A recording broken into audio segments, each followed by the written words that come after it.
Allahu Akbar, Allahu Akbar, Allahu Akbar.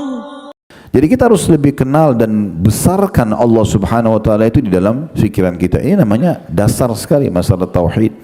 Baru kita sampai kepada tema kita ini, ya.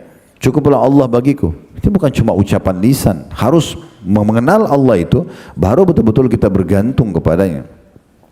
Itu yang dimaksud dengan al-musawwir, yang membentuk rupa itu, ya.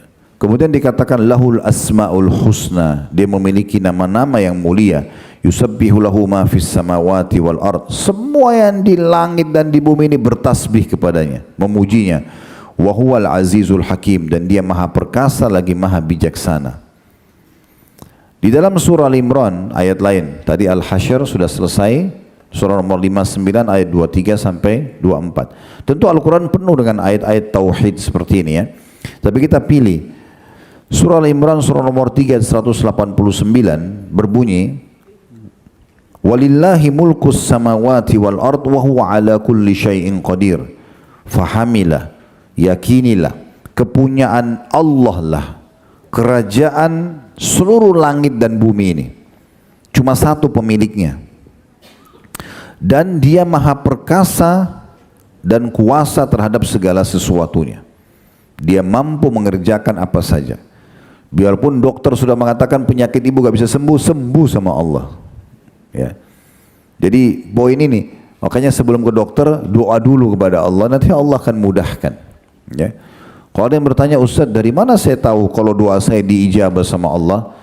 Allah akan memberikan ijabah sesuai dengan sistem yang sudah Allah buat, dikenal dengan sunnatullah. Misalnya ibu lagi lapar, ibu bilang, ya Allah hilangkan lapar saya. Memang laparnya gak hilang langsung. Sebenarnya Allah mampu melakukannya, tapi Allah sudah buat sebuah sistem agar kita manusia melalui sistem itu. Kita akhirnya terfikir mau makan apa, dikunyah dulu, ditelan dulu, diproses di usus, baru kemudian laparnya hilang. Kita nggak sakit, Allah buat kita ngantuk, istirahat dan seterusnya, ya. Jadi seperti itu, kita minta, ya Allah mudahin jodoh buat saya. Allah nggak akan lemparin pasangan dari langit, ya. Tapi tiba-tiba ada yang melamar, ada yang suka, ada orang tua tawarin anaknya. Kita minta rezeki, Allah nggak akan lemparin duit dari langit. Tapi kita tiba-tiba ada yang teman yang ajak bekerja sama, bisnis, atau kita dapat proyek apa gitu, ya. Itu semua sinyal-sinyal rezeki yang perlunya kita fahami. Nah, seperti itu sistem yang Allah berikan. Jadi kita sedang bermuamalah, berinteraksi dengan Raja pemilik alam semesta ini. Agungkan itu dalam diri kita. Kemudian selanjutnya dalam surah At-Taubah, surah nomor 9 ayat 116. Surah nomor 9 ayat 116, Allah juga berfirman, innallaha lahu mulkus samawati wal ard yuhyi wa yumit wa ma lakum min dunillahi min waliyyin wala nasir. Jadi surah At-Taubah surah nomor 9 ayat 116, artinya sesungguhnya kepunyaan Allah lah kerajaan langit dan bumi ini. Dia menghidupkan dan mematikan. Hanya Allah saja yang menghidupkan dan mematikan, dan sekali-kali tidak ada pelindung dan penolong bagimu selain Allah. Kemudian juga kita bisa lihat Allah Subhanahu wa taala menyebutkan di dalam surah Al-Hajj agar kita berfikir, surah nomor 22 ayat 73 ya, sampai 74. Ayat ini setiap kali saya baca, subhanallah, saya merasa merenung lagi, ya, bagaimana dahsyatnya Allah memberikan contoh ini agar jangan lagi menyeru selain Allah, pergi dukun, pakai jimat, minta-minta pada jin yang tidak masuk akal, ya. Allah Subhanahu wa taala mengatakan dalam surah Al-Hajj surah nomor 22 ayat 73 sampai 74, ya ayuhan nas duriba mathalun fastami'u lah. Wahai manusia, telah diberikan perumpamaan, semua manusia diajak berfikir dari suku manapun, ya, laki-laki dan perempuan, muda dan tua, muslim atau bukan orang muslim. Allah Al-Quran mengajak berbicara, Allah mengajak kita berpikir semuanya. Hai sekalian manusia, telah diberikan perumpamaan, dengarkan baik-baik, renungi baik-baik. Innal ladzina tad'una min dunillahi la yakhluqu dzubaban walau ijtama'u lah. Semua yang kalian seru selain Allah, patung, dewa, pohon, bintang, apa saja, mereka tidak akan pernah bisa. Perhatikan bahasa Arab situ ada la yakhluq. Dalam bahasa Arab itu ada tiga kata yang bisa dipakai untuk mengatakan tidak. Ada la saja, itu artinya tidak. Ada lam sama mim, dibaca lam, tidak pernah. Ada lam sama nun, lan, artinya tidak akan pernah. Allah gunakan lan di sini. La yakhluqu dzubaban walau ijtama'u lah. Mereka tidak akan pernah bisa menciptakan seekor lalat walaupun mereka berkumpul semuanya. Seluruh jin dan manusia bersatu, tidak usah terlalu jauh-jauh sana. Kita aja di ruangan sini mau ciptakan seekor lalat tidak bakal bisa. Ya. Lalu kata Allah, wa iyaslubhumudz dzubabu syai'an la yastankithuhu min. Kalau lalat itu curi sesuatu dari mereka, mereka tidak mampu mengambilnya kembali. Ini kita punya segelas susu, datang lalat ambil setetes susu lalu dia terbang. Kita bisa kejar, kita bisa ambil kembali. Nggak, Allah bilang kalau lalat curi sesuatu dari mereka, mereka tidak bisa mengambilnya kembali. Da'ufat talibu wal matlub. Sungguh lemah yang meminta dan yang diminta itu. Ya. Untuk apa? Supaya suami sayang pergi dukun, lintas alam. Untuk apa? Itu kan lintas alam, minta tolong sama jin. Jin aja nggak nampak sama kita. Bawa fotonya supaya dia suka. Kenapa? Kenapa nggak pakai alam manusia? Sederhana, saya mau buat istri saya suka saya, tatapan mata yang syahdu, ucapan tutur kata yang santun, jaman tangan yang ramah, saya tulus dari hati, penuhi kebutuhannya, dia suka sama saya, selesai. Gitu toh manusia. Untuk apa bawa foto ke sana? Itu kan? Kan aneh ini. Kadang-kadang ditipu, bayar mahal lagi, bawa kertas yang tidak jelas, yang penting bahasa Arab. Ada satu ibu dulu di Kemang di Jakarta Selatan, saya habis cerita tentang ini, dia datang keluar di pengajian lalu kasih saya, Ustaz, apa ini Ustaz? Dipakai kayak map kecil warna biru, begitu dibuka dalamnya ada kertas fotokopian, bayarnya 5 juta lagi. Ini Ustaz, saya tanya ini untuk apa Bu? Katanya orang itu kasih saya supaya saya tidak cerai sama suami, supaya hidup saya bahagia. Kertas, apa hubungannya? Hah? Begitu saya buka saya sudah tahu nih gambar pedang, gambar apa, huruf hijaiyah dibolak-balik. Ini semua dari orang-orang penipu manusia. Untuk apa itu? Ya, tidak dibutuhkan. Tapi banyak manusia tidak faham itu. Mereka melakukan kesyirikan kepada Allah Subhanahu wa taala. Lemah itu. Ada satu kementerian di Saudi, Bu. Namanya Hayya Amil Ma'ruf Nahi Mungkar. Khusus mereka menegakkan, menyuruh pada ma'ruf dan melarang kemungkaran. Salah satu tugasnya mereka menangkap dukun-dukun. Subhanallah, saya pernah lihat cuplikan beberapa masyayikh yang ditugaskan sebagai pimpinan mereka. Itu pada saat menangkap dukun lagi praktek. Sebelum, itu kan kalau dukun kepergok, kalau di Saudi ya, kena hukum Islam berlaku. Kalau kepergok lagi praktek, itu dipenggal. Hukum mati. Karena menjalankan sabda Nabi SAW, haddus sahir darbatun bis saif, hukuman penyihir dipenggal lehernya. Kedapatan kepergok selesai. Maka sebelum dia dihukum mati, disuruh praktek. Bagaimana kau minta tolong sama syaitanmu itu? Dia pakai baju merah, dari kepala sampai kaki. Saya lihat sendiri tuh bajunya, kainnya merah, semua tertutup, cuma matanya yang kelihatan. Laki-laki ini ya. Sampai ke kaki, kemudian dia pecut dirinya dengan cambuk kuda itu. Dia bilang kalau saya sudah pecut-pecut sambil panggil setannya itu ya, siapapun namanya gitu, cambuk-cambuk, dia panggil apa gitu. Di Indonesia kan ada namanya, di negara-negara lain ada namanya, Indonesia apa gondoruo lah, apa tuyul, segala macam. Dicambuk dirinya, dipanggil-panggil, nanti kalau saya sudah berdarah-darah dia bilang, baru kemudian saya dengar suara. Ini kebodohan ini. Ya. Allah tidak butuh semua itu, tinggal wudu ya. Hadap kiblat, alhamdulillah, wassalatu wassalamu rasulillah, Allah sembuhin penyakit saya, mudahin urusan saya. Gampang, nggak sakitin badan, nggak repot, nggak libatin orang. Ya, sampai Aisyah mengatakan radhiyallahu anha, minta Ya, beliau nukil dari sabda Nabi SAW, mintalah kepada Allah segala sesuatunya sampai tali sendal kalian. Minta. Dan Nabi SAW mengatakan memang dalam hadis begitu. Minta. Para sahabat itu dalam riwayat Umar bin Khattab kalau sendalnya putus angkat tangan ke langit, ya Allah sendal saya putus gantikanlah. Sendal minta sama Allah. Allah enggak lemparin sendal dari langit. Tetapi Allah mudahin ada orang yang kasih kita sendal. Kita dapat duit bisa beli sendal. Sistem yang sudah Allah ciptakan tadi yang saya bahasakan. Jadi kita disuruh minta sesuatu, segala sesuatu. Sayangnya kita kadang-kadang mau minta sama Allah kalau kita anggap besar. Nanti kalau penyakit kronis baru minta sama Allah. Nggak, minta apapun. Kalau perlu mau keluar pergi ke satu pasar, minta sama Allah dimudahin parkirannya. Doa. Nggak ada masalah. Doa itu kata Nabi SAW, yanfa'u bima nazal wa ma lam yanzil. Doa akan bermanfaat bagi sesuatu yang belum terjadi atau sudah terjadi. Dan kata Nabi SAW, la yaruddul qada illa du'a. Tidak ada yang bisa menolak takdir kecuali doa. Sampai Dr. Sa'id Al-Qahtani hafidhahullah dalam buku beliau Masalah Doa menyebutkan, makna hadis ini adalah 3.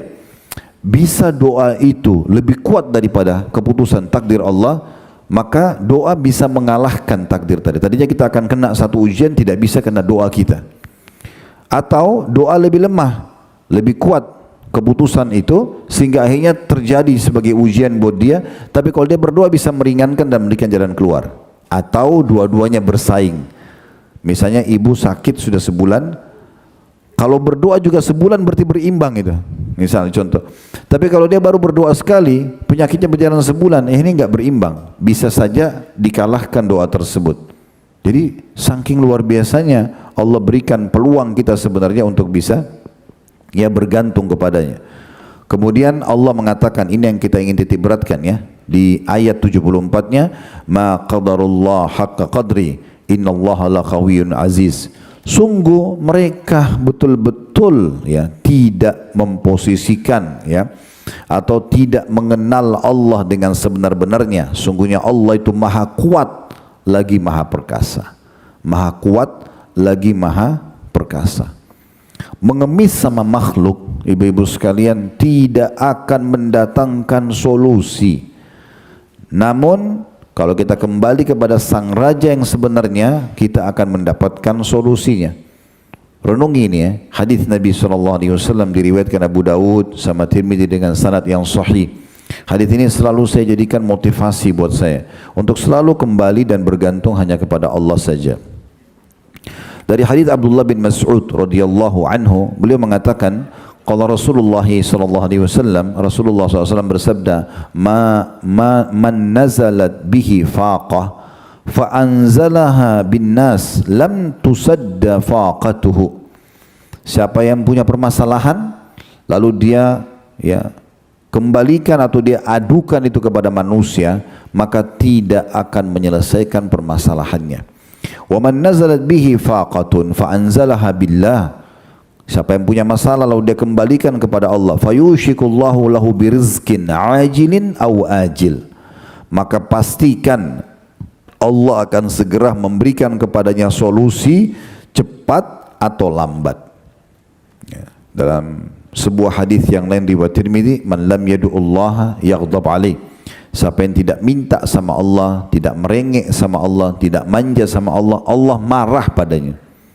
Ya. Kita kalau sengaja tidak mau merengek, minta, mohon sama Allah dari hal yang kecil sampai yang besar, itu Allah justru marah.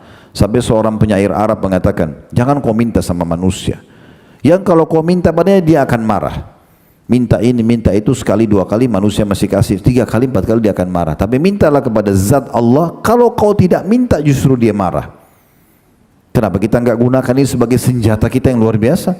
Orang kita bisa minta apa saja tanpa perantara lagi. Modalnya hanya ketulusan dalam hati dan mohon. Dipenuhi keyakinan Allah ada dengan keimanannya, maka akan diberikan.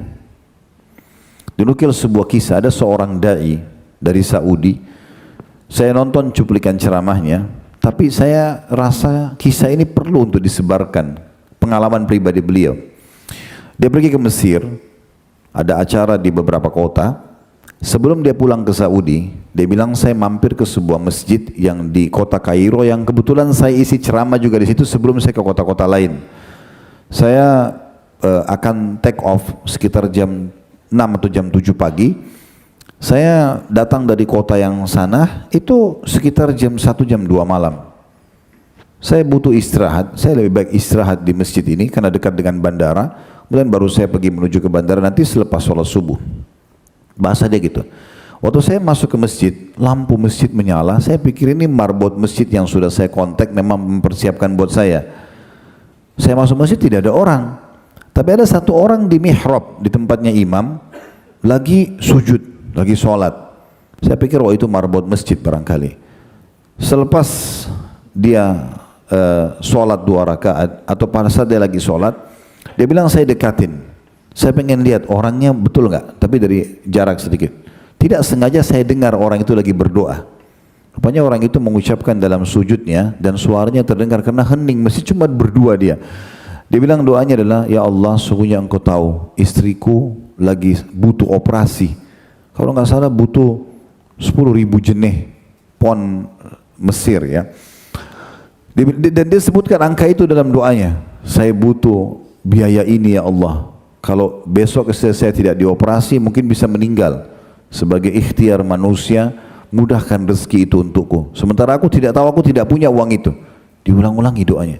Kata syekhnya ini, saya dengar 2 orang itu, kemudian saya coba menyingkir agak jauh sedikit. Begitu selesai dia sholat, saya dekatin. Ada masalah apa?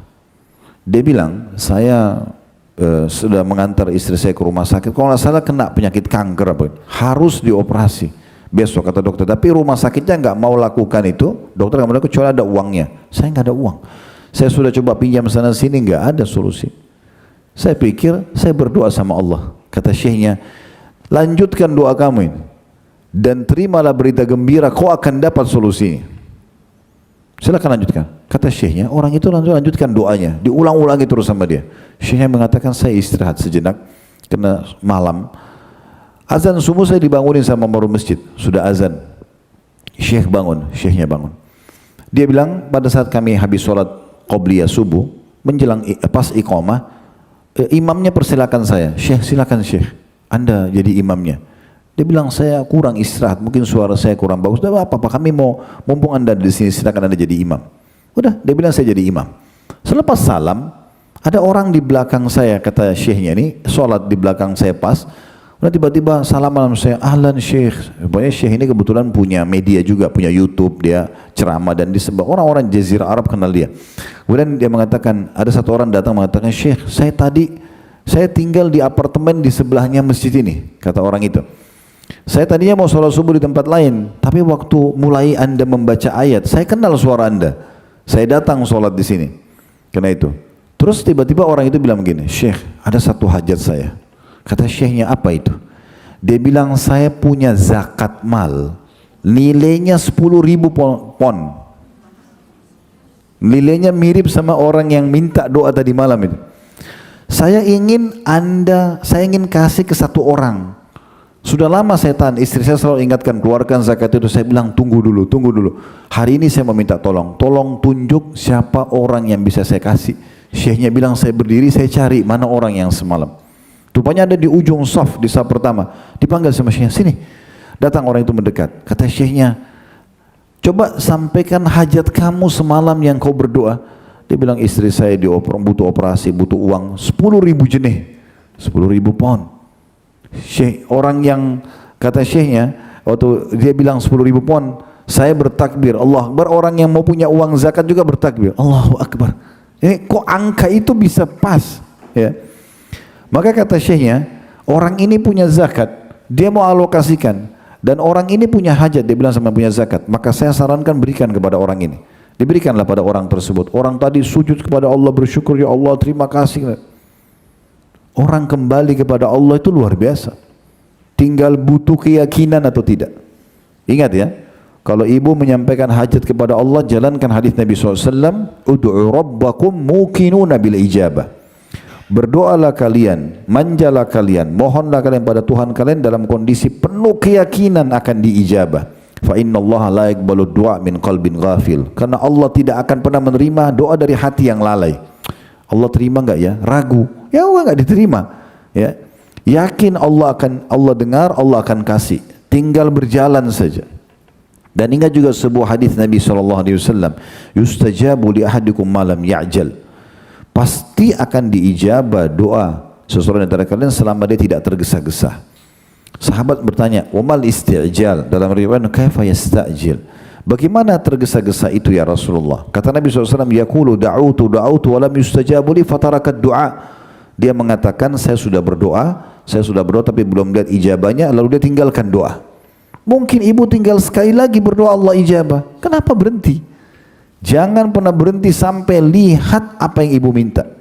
Selama ibu tidak minta yang haram, yakin Allah kasih. Orang Allah kekalkan dalam Al-Quran, wa idza sa'alaka ibadi anni fa inni qarib ujibu da'watad da'i idza da'an falyastajibu li wal yu'minu bi la'allahum yarshudun. Hai Muhammad, kalau ditanyakan kepadamu tentang aku, hamba-hambaku tanya, katakan aku sangat dekat. Aku akan menjawab panggilan-panggilan atau doa-doa mereka. Maka harusnya mereka kembali kepada aku, beribadah kepada aku agar mereka mendapatkan petunjuk. Jadi kita harusnya faham ini, dibesarkan kadar Allah Subhanahu wa taala di depan mata kita.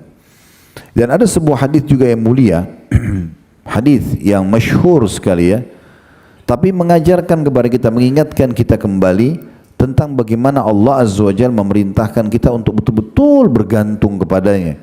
Dan dari hal yang kecil sampai hal yang besar. Dahulukan Allah, baru kemudian ikhtiar manusiawi. Itu yang baru namanya tawakal, ya.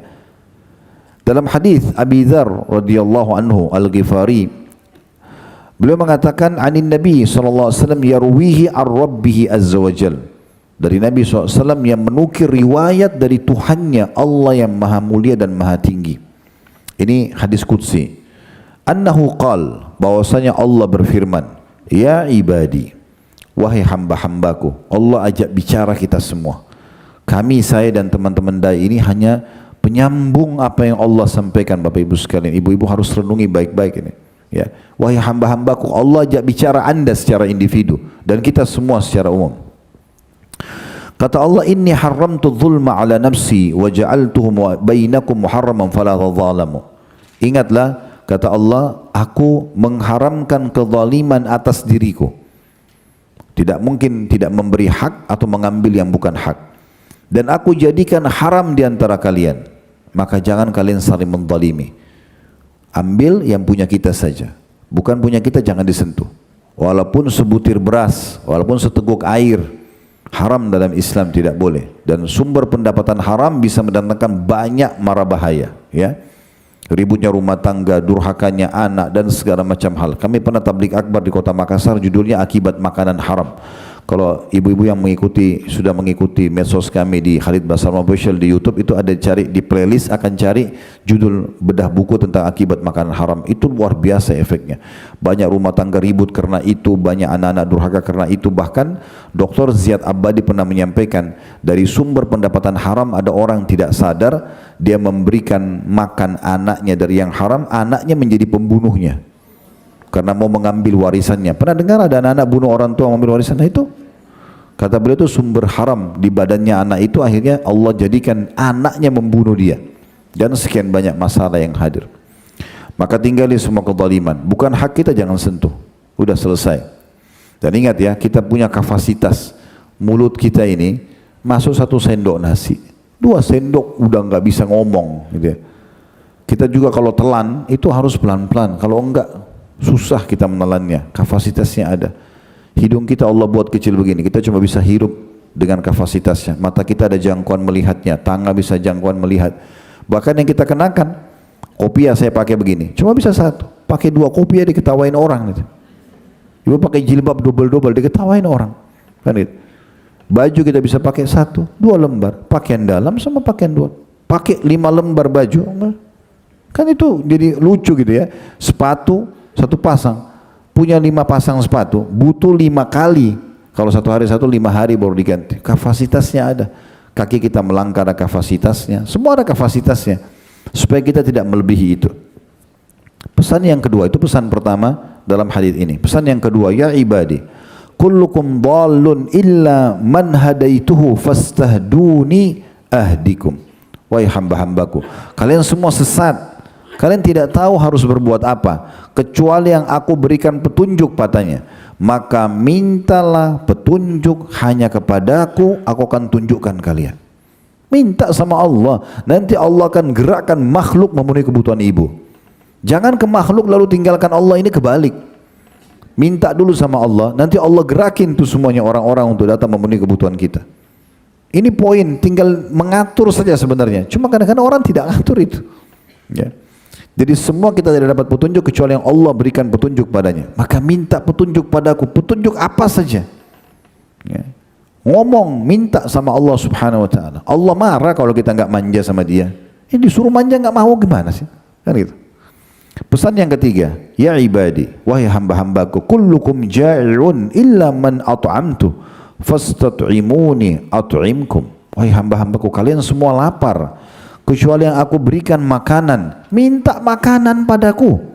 Ini hadis sahih. Ya. Nabi SAW mengatakan, Allah berfirman, minta makanan kepadaku. Ya. Kemudian jadi makanan pun kita minta ya.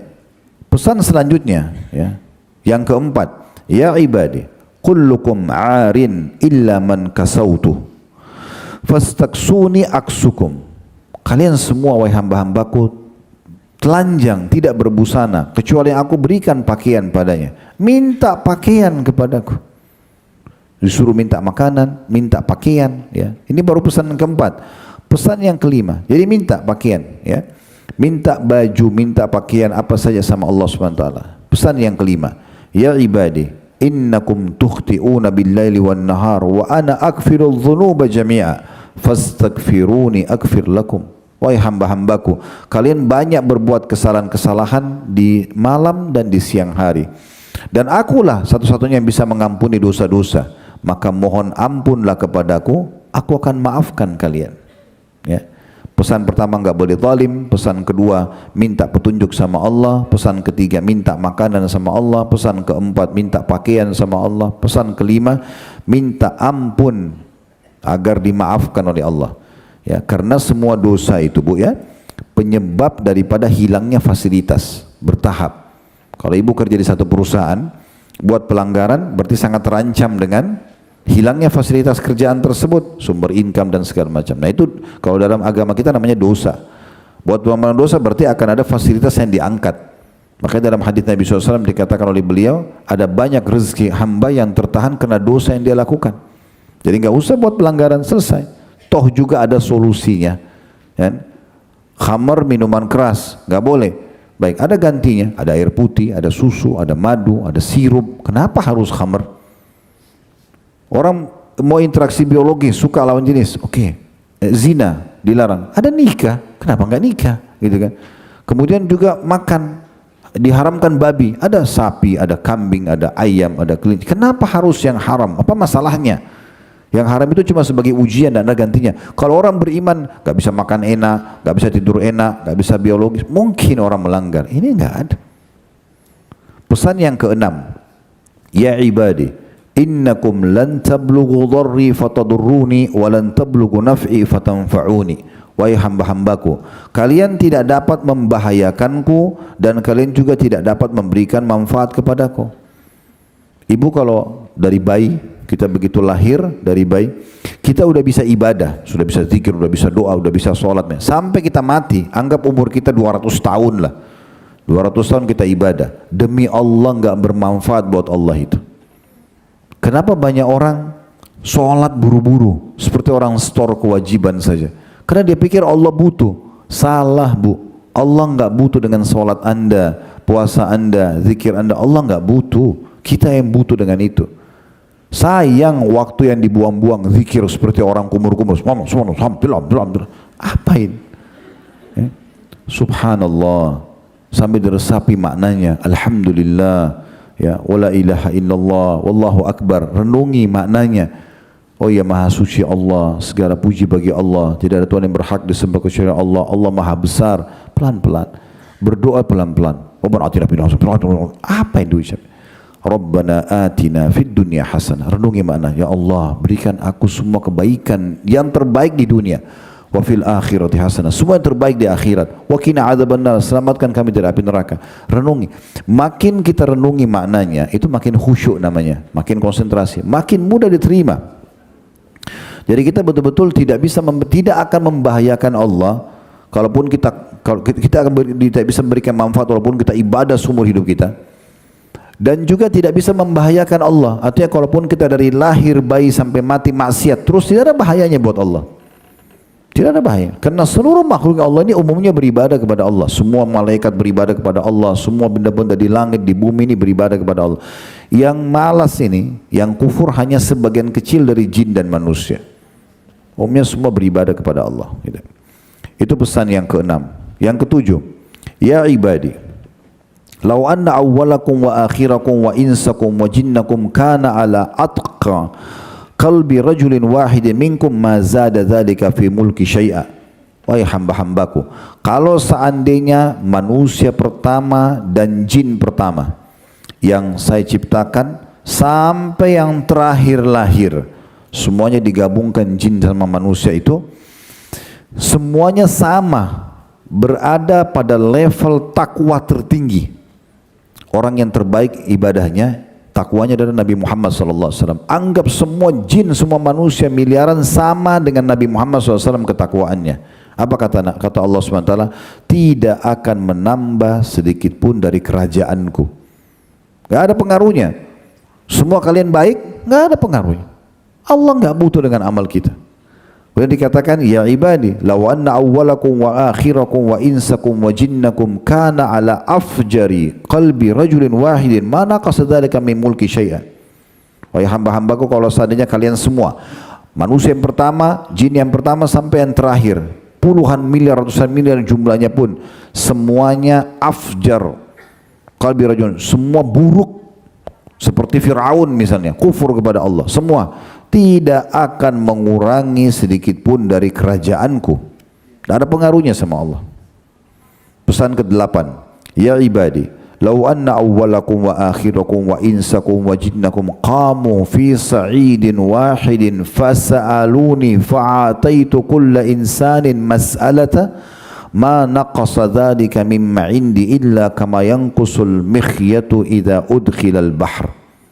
Wahai hamba-hambaku, bila orang-orang terdahulu dan yang terakhir dari seluruh manusia dan jin yang tinggal di bumi ini meminta kepadaku, semua manusia dan jin dari pertama diciptakan sampai yang akhir, yang belum lahir sekarang sampai menjelang hari kiamat didatangkan semuanya berkumpul di satu tempat, semuanya minta hajatnya masing-masing.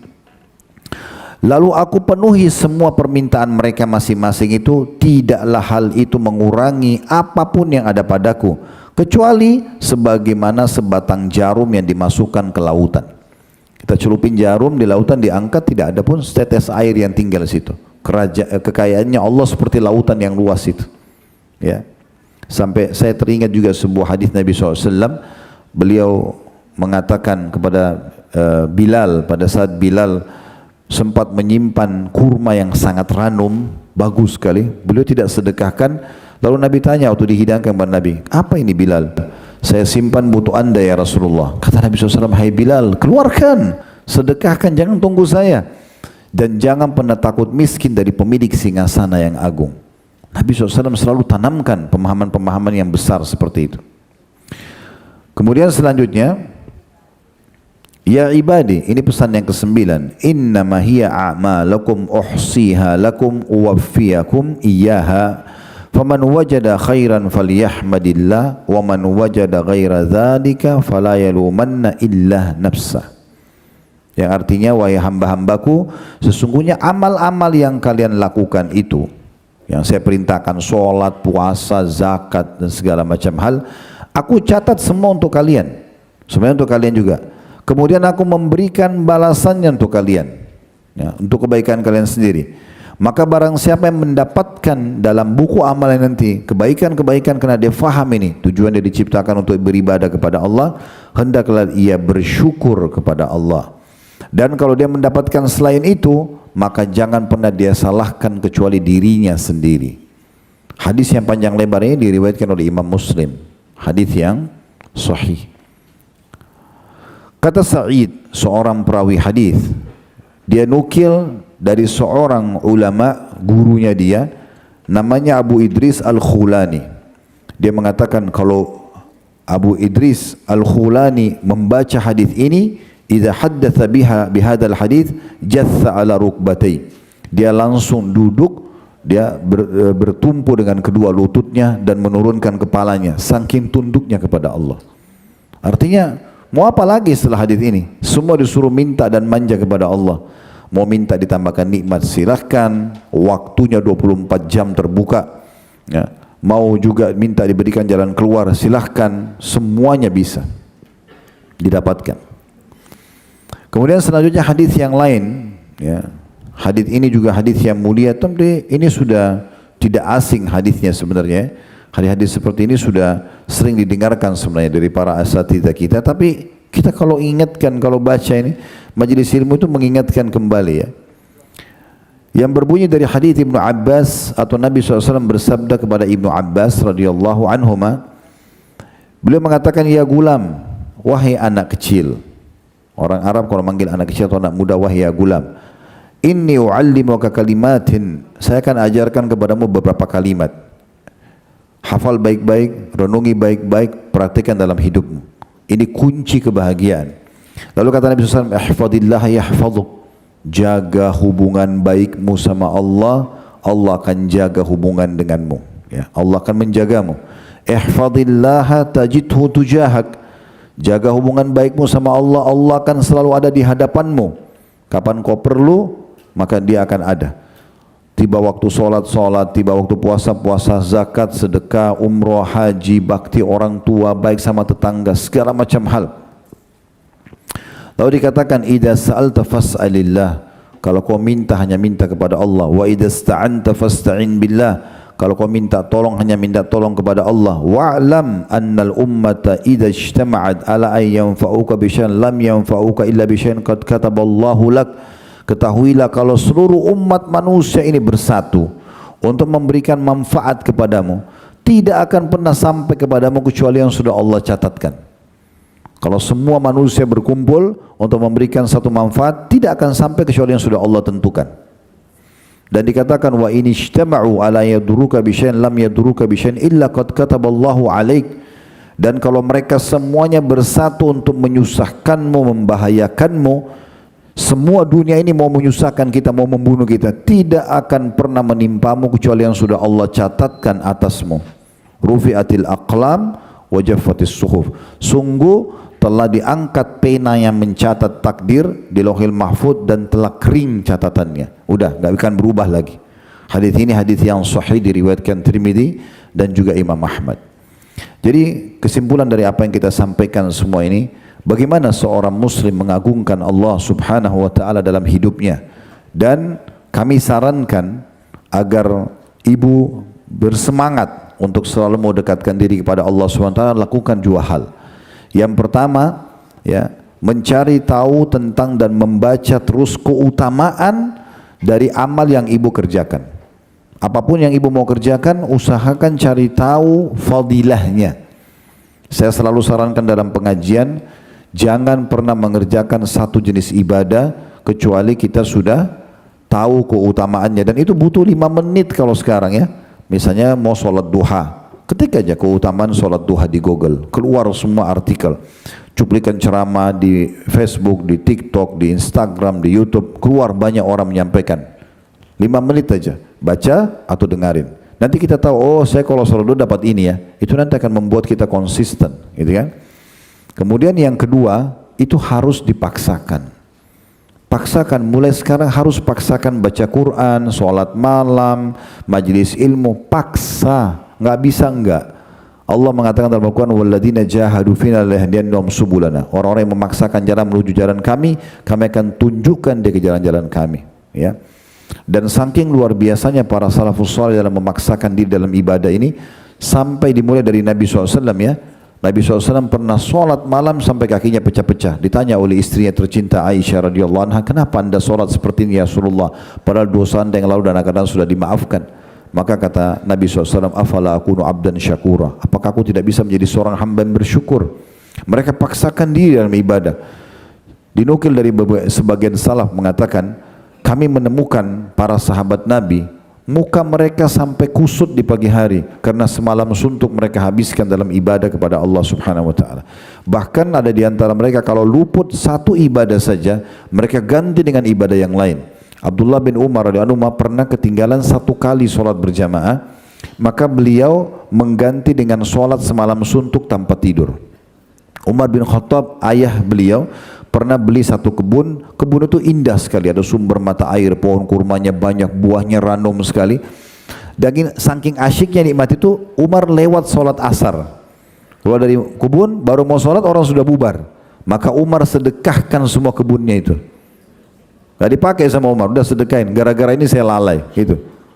Jadi begitu mereka luar biasa dalam menjaga ibadahnya. Mereka ganti dengan ibadah lain atau mereka segera mengisi dengan ibadah dengan jenis ibadah yang lain. Satu pesan penting, kalau seandainya luput dari ibu satu ibadah, ya, ingat ya, ini tidak bisa terulang, nggak bisa diperbaiki. Contoh misalnya tadi malam Anda tidak sholat tahajud, kan hukumnya sunnah, oke. Tapi kalau misalnya ibu dengar tiba-tiba keutamaan, oh sholat malam itu perkataan Aisyah radhiyallahu anha, jangan kalian tinggalkan sholat malam karena Rasulullah SAW tidak pernah tinggalkan sholat malam walaupun beliau dalam kondisi letih, beliau sholat sambil duduk. Oh, saya mau sholat malam deh. Tapi yang bisa tinggal nanti malam kalau masih hidup. Yang tadi malam nggak bisa diperbaikin. Jadi kalau ada peluang ibadah jangan disia-siakan karena nggak bisa terulang, nggak bisa terulang.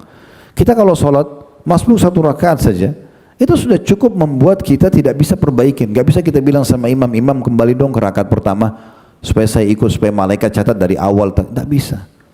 Ya, ada kesempatan sedekah orang miskin, jangan negosiasi sama syaitan. Ya, oh itu masih kuat, masih mampu, nanti aja orang miskin di depan. Mungkin kita berapa langkah lagi mati, itu amal terakhir. Sedekah aja, tidak usah negosiasi.